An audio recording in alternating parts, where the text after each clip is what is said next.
In what is the first public engagement between India and Taliban, a high-level meeting was held in Dubai between Foreign Secretary Vikram Misri and Afghanistan's acting Foreign Minister Maulavi Amir Khan Muttaqi. As New Delhi and Kabul aim to foster closer ties, the two representatives discussed the crucial Chabahar port, regional security, cricket. India assured continuing to provide humanitarian aid as well for the Afghan people and the settlement of refugees. India has, remember, over the years dispatched several shipments consisting of thousands of metric tons of wheat, tons of medicines, COVID vaccines, stationery kits and winter clothing. Afghanistan, meanwhile, underlined Kabul's sensitivities to India's regional security concerns and assured full cooperation. The meeting, remember, comes after 2 days when New Delhi had severely condemned the recent Pakistani airstrikes in Afghanistan that killed 46 people, saying it is Islamabad's old practice to blame its neighbors for its failures within the country. Now, with the US withdrawal and the Taliban takeover, Pakistan still plays a pivotal role in the region, and therefore it becomes imperative for India to have its presence in Kabul. While India has never stood entirely against Taliban in the past, it has spoken out time and again against the women's rights being curbed and the violence that the country has seen in the past due to Taliban. But from India being somewhat reluctant to publicly appear with the Taliban to now recognizing Taliban chief Hibatullah Akhundzada's regime in Afghanistan, the more public stance reflects the realities and priorities of our times. Let's try and understand what this means for the two sides and the dynamics that play out in as far as the regional security is concerned. On Global Mirror, I'm joined by Major General Sanjay Meston. He's an ex-defense attaché to Afghanistan. Professor Madhav Nalapa, geopolitical expert, joins us, and Ambassador Ashok Sajjanhar also joins us. Good evening and namaskar to all of you. Ambassador Sajjanhar, let me begin with you. What do you make of this sudden recognition going public? We've had instances in the past where reports have come in that there have been perhaps meeting between the two sides earlier, but not so public, not so official. Why was there a need for India to make this official at this point in time? Yeah, thank you very much, Shreya. What I would like to say is that meetings have been taking place, since August 2021 when the Taliban took over power in Kabul. Meetings have been taking place, but at junior level. At level of the Joint Secretary, Mr. J.P. Singh, he's been traveling to Kabul. He's been having meetings with his counterparts and also with acting Foreign Minister Muttaqi when he had gone there.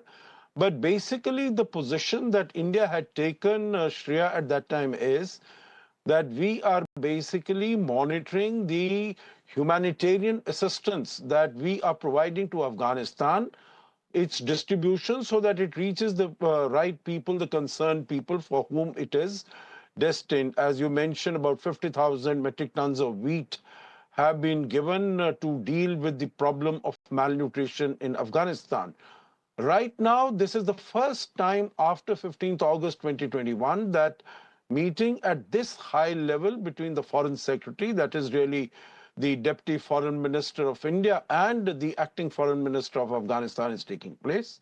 And I think it is very important because India has followed a very strategic approach and a very calibrated step-by-step approach, because India has been wary of the Taliban. We know that in the past we have our embassy in Kabul has suffered. Even the other places where we were active in Afghanistan, we have suffered. Even our some time ago by a bomb blast, our counselor political in the embassy, he was killed.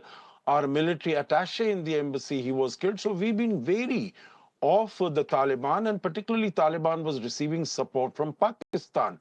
So the fact, when Faiz Hamid, the DGISI, just after 15th August, when he had visited and he said, the sort of body language conveyed that now Afghanistan will be used as a strategic depth as far as Pakistan is concerned. Imran Khan at that time had said that the Taliban has broken the shackles of slavery. So, it was thought that Yeah. the territory of Afghanistan is going to be used for terrorist operations against India. But now Taliban has, over the last several years, tried to reassure India that number one, and as Mr. Muttaqi reiterated, that Afghanistan territory will not be used against India, and that the Taliban is very keen that India comes back not only in terms of the humanitarian aid that it is supplying in significant quantities for the people of Yeah. Afghanistan, but also to take up the developmental projects which it was taking on earlier, but it has not been taking Okay. now, and the high impact community development projects in the 34 districts of Afghanistan. So I think strategically it is a huge Sure. There move. are, of It course, is a game yes. changer in my view. Shreya. Yes, yes, absolutely, Ambassador Sajjanhar. This is a game changer. But, apart from people to people ties and the kind of bilateral engagements that we are seeing now, General Meston, there has been, of course, a strategic move here, considering the fact that India wants to make sure that it counters Pakistan as well as China. You've got the Chabahar port, of course, that has been going on, and there were talks this time around as well on that. But as far as Pakistan is concerned, it becomes crucial for India to engage with Taliban because this clearly is not the Pakistan of the 90s. It has lesser economic might. There is lesser diplomatic might as opposed to when there was in the 90s there was a Taliban ties which were probably a threat to India at that time. Now, of course, things have changed, and the Taliban perhaps also realizes that over-dependence on Pakistan would also not help it. Shreya, good evening. A very pertinent issue raised by you. Firstly, keeping in mind our national interest and a strategic interest, I think India has kept certain ground realities into consideration. The first ground reality is that Taliban is a reality. They have been ruling Afghanistan for almost 3 years, 4 months.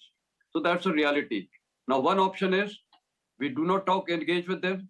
Second option is we do engage with them, which will give us strategic payoffs. Second ground reality is that throughout, India is the most loved nation among the Afghans, and the most hated nation is Pakistan. So that's another ground reality, which is very important because this helps in our decision making. And the third one is Durand Line has never been recognized by any Afghan government, including Taliban 1.0 and Taliban 2.0. And the fourth ground reality is that Pakistan had started making inroads. They considered Afghanistan as their fifth province, and especially they were, always vying for the strategic depth. So keeping all these ground factors into consideration, I think the government of India, rightfully so, has started engaging at the highest level of the foreign secretary level, which will give us payoffs. And rightly stated by you that this has got implications both on Pakistan and on China. Now, firstly, coming on to Pakistan. See, since we have traditional ties and all the ground realities I've stated, we have to keep in mind that Pakistan always will try to use the Afghan issue from Afghanistan territory against India for all the jihadi terrorism against Kashmir. But actually, what they are doing? They are Yes. deviating from the whole world by the issue of Durand Line. None of the Afghan governments, including Muhammad Daud Khan, when he was the president, he was very clear he was looking for a greater Afghanistan. And that is the time way back in 1975-78, he had started training Baluchis and including Pashtuns to start striking Pakistan army so that they can achieve this greater Afghanistan. So with that in mind, Pakistan resorted to the counter strategy, that they created this Haqqani network and all these terrorist networks. And, the Soviet invasion helped them Yes. to counter all this narrative. And therefore, they have used this stooge very effectively. When I used to interact with the Afghan Taliban, I realized, they started telling that Pakistan ISI has been using them, manipulating them for their own vested interest, and they have been spoiling their own country. So Pakistan, the Afghan Taliban today has got that realization, and therefore, rightfully so, they are indirectly supporting TTP, which is to our national and strategic interest. Now it should happen the other way. Okay. Pakistan, they were looking for strategic depth. Now it is a strategic loss for them. And I think I see in the near future, a greater Afghanistan is a possibility. Now coming on to China. China had also, Okay. started making a lot of inroads, Yeah. especially to the Wakhan corridor. And they, of course, with the CPEC also, we and the all these mines over there, copper mines and INAC or copper mines, and of course the gas projects in Amu Darya basin. Now China has also started realizing that both Pakistan is important to carry out its economic and strategic interest, and rightfully so. The Baluchis have been targeting the CPEC and the Chinese interest. So therefore, today with India, now whatever talks we are having with the Taliban, I think it is good that for a Okay. strategic interest that both China and Pakistan, they will lose their strategic space there, because this is important, and India must continue to retain its strategic leverage and strategic space over there, not to interfere Okay. in Afghanistan, but to guide and help them in every manner, which we are doing. And people of Okay, Afghanistan so this now. is a well thought out strategic move, General Meston, is what you're Yeah. saying in the kind of geopolitical, situations and changes that we are living with. Let me get in Professor Nalapat into this. Professor Nalapat, it's all well to say that we are engaging with Taliban and it's a new chapter in the Indo-Taliban ties, but the fact of the matter is that Taliban hasn't changed. It remains the same. The kind of ideological fanaticism that we've seen in the past, that still remains. India does speak on it time and again, but Taliban is not going to be severing its ties with terror groups like Jaish-e-Mohammed or Al-Qaeda. How is that now going to play out when we engage with Taliban? Look, Shreya, I would like to point out that right from the time the Taliban took over power again in Afghanistan, I pointed out that the 6 Taliban factions that I could identify, that my researchers could identify. 2 of them were controlled by GHQ Rawalpindi, and 1 by China. Of course, China controls the GHQ Rawalpindi, so in effect it controlled 3. But 3, I called at that point in time my writings the Free Taliban. And the Free Taliban are mostly younger Taliban. Now, these younger Taliban have increasingly become assertive. They have taken over power from the old guard, because frankly, many in the old guard have been corrupted by Pakistani money and Chinese money and various other things which I'm not going to talk about, which the Chinese especially are expert at. But I would like to say that let us remember one thing. The Taliban are essentially a Pashtun movement. And the Pashtuns are an extremely proud people. Yes. They will not accept, quote unquote, guidance or overlordship from anybody.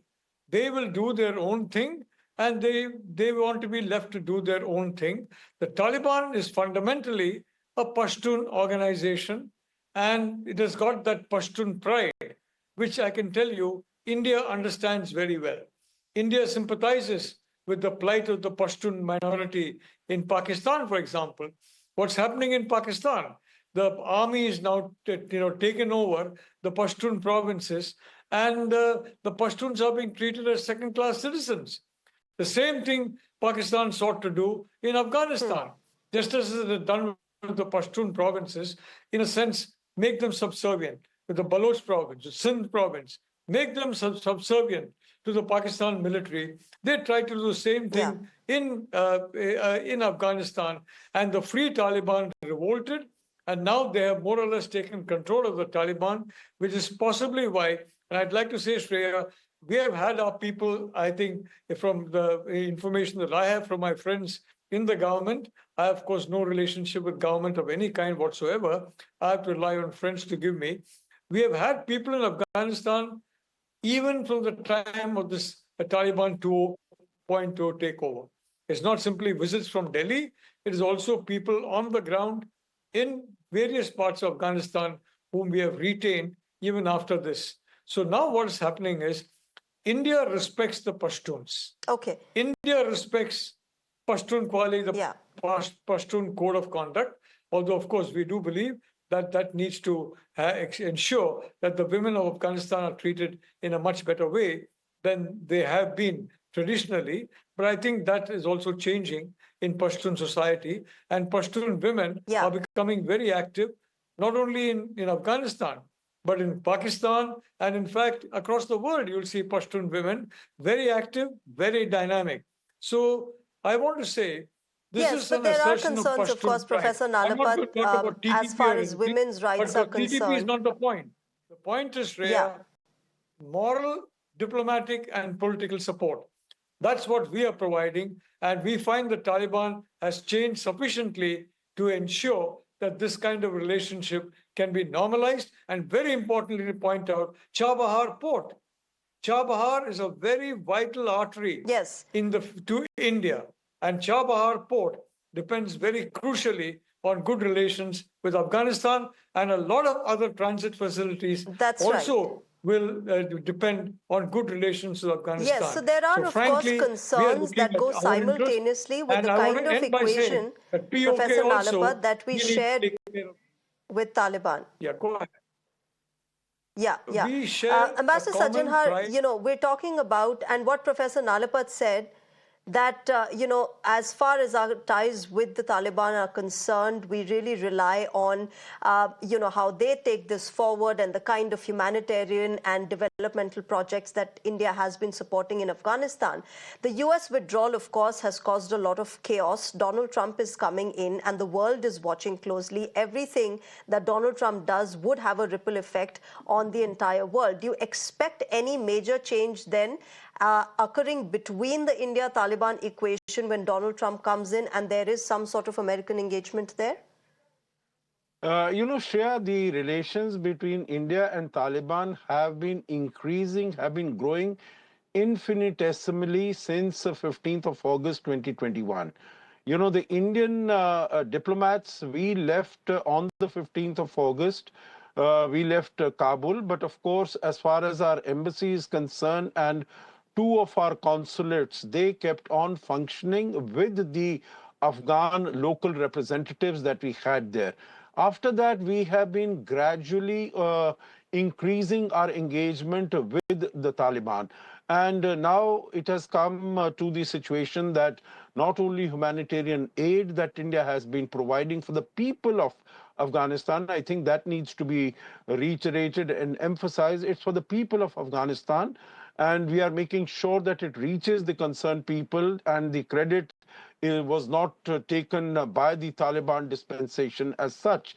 But the Taliban, since that time, has tried to reassure us that they will not be acting against our interest. And we've seen that over the last, since middle of 2021, there has been no attack on Indian assets. Security has been provided to Indian assets by the Taliban. So I think slowly and gradually we've seen this. We have enhanced our engagement. I think that will continue to increase, and particularly now that we have seen that the rupture and the fissure between Pakistan and Taliban has become so very deep, and the Yes. chasm has become so very deep. I think that is the time India has thought it prudent to move forward and have some sort of a more structured engagement and relationship. As far as your question about Donald Trump, Right. let's remember that it was Donald Trump who decided, who went in for the Doha process in terms of having Yes. a dialogue and a Yeah. negotiation with the Taliban and to get the American troops removed from Afghanistan. It was Donald Trump, so he's not coming back. He's the one who has been, saying that the United States troops, they don't need to be fighting other people's battles. They need to be coming back home. He even Yeah. wants to, stop the engagement in Ukraine. He wants to end the fight in the Middle East. He's not going to Yes. come back here. He's happy. But, of course, he will see that, the two issues that have been there. One is the right of women to work, to have a dignified life, the right of girls to study, and also that Right. the minorities in Afghanistan should also get their rights. I think these are two issues on which discussions will continue between India and Afghanistan, between US and Afghanistan and Taliban. And till that time, I think the recognition of the Taliban dispensation by the international community will not take place. But I think this move is a very good move, a very strategic move, and has to be very warmly welcomed by by everyone in India, and of course all those who wish the people of Afghanistan well. Yeah. Okay, so hopefully it's going to turn out to be a win-win situation. I'll have to leave it there, paucity of time, gentlemen. But thank you very much to all of you, Ambassador Sajjanhar, Professor Nalapat and General Meston, for joining us on Global Mirror and sharing your perspective. With that, ladies and gentlemen, it's a wrap on Global Mirror. Thanks very much for joining us tonight. Goodbye. Up next is Neha Koshi with Beyond the Headline.